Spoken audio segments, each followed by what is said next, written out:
నమస్తే. ఆంధ్రప్రదేశ్లో జగన్ను ఓడించడమే మా ప్రధాన ధ్యేయం అని ఒక బాంబు పేల్చారు, సంచలన వ్యాఖ్య చేశారు మాజీ ఎంపీ హర్షకుమార్. వాస్తవానికి ఆయన నివాసంలో దీక్ష చేశారు. అది ఎందుకు చేశారంటే, కోడికత్తి కేసులో నిందితుడిగా గత కొంతకాలం నుంచి జైల్లో ఉన్నటువంటి శ్రీనివాసరావుని విడుదల చేయాలి అని చెప్పి డిమాండ్ చేస్తూ ఆయన దీక్ష చేపట్టారు. ఇట్లాంటి క్రమంలో కొన్ని కీలకమైనటువంటి వ్యాఖ్యలు చేశారు. రాష్ట్రంలో దళితులు జగన్కు ఓటేశారు, కానీ ఆయన అధికారంలోకి వచ్చిన తర్వాత దళితులకు ఇచ్చినటువంటి మాట కానీ ఆయన చేసినటువంటి హామీలు కానీ వేటిని నెరవేర్చకుండా ఆయన ఒక ధోరణితో ముందుకు వెళ్తున్నారు. ఈసారి ఖచ్చితంగా రాష్ట్రంలో ఉన్నటువంటి దళిత మైనార్టీ వర్గ ప్రజలంతా కలిసి జగన్ను ఓడించడం ఖాయం. నేనైతే జగన్ ఓడిపోయేంత వరకు నిద్రపోను అని ఒక మాట చెప్పడం ఇప్పుడు రాజకీయ వర్గాల్లో తీవ్రమైనటువంటి చర్చ జరుగుతుంది.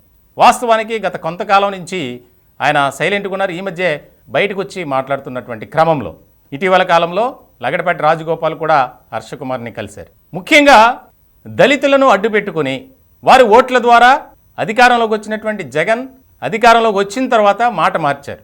కాబట్టి ఆయనకు మేమేంటో బుద్ధి చెబుతాం, రాష్ట్రంలో ఉన్నటువంటి దళితులని అలాగే మైనార్టీ వర్గ ప్రజల్ని ఐక్యం చేసి వైఎస్ఆర్సీపీకి ఓటు వేయకుండా మేము చేస్తాం అనేది ఆయన ప్రధానమైనటువంటి అభిప్రాయం.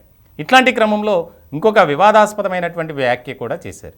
రాష్ట్రంలో ఎస్సీ సబ్ ప్లాన్ నిధుల్ని అంబేద్కర్ విగ్రహ ఏర్పాటుకు ఖర్చు చేశారు. ఇదెక్కడి న్యాయం?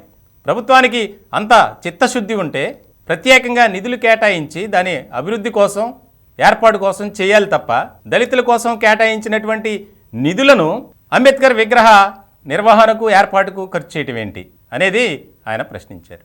ఇదే ఇప్పుడు మొత్తానికి హర్షకుమార్ మాట్లాడినటువంటి మాటలు వైఎస్ఆర్సీపీలో కూడా ఆసక్తికరమైనటువంటి చర్చకు దారితీశాయి.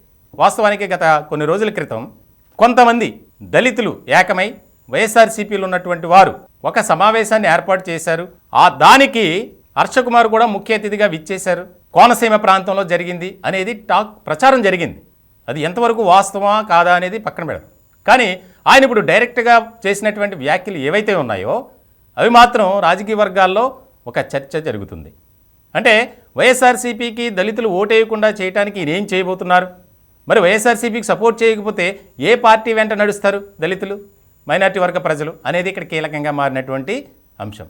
మొత్తానికి ఏపీ రాజకీయాలు క్షణక్షణం ఏదో ఒక పరిణామం చోటు చేసుకుంటూనే ఉంది.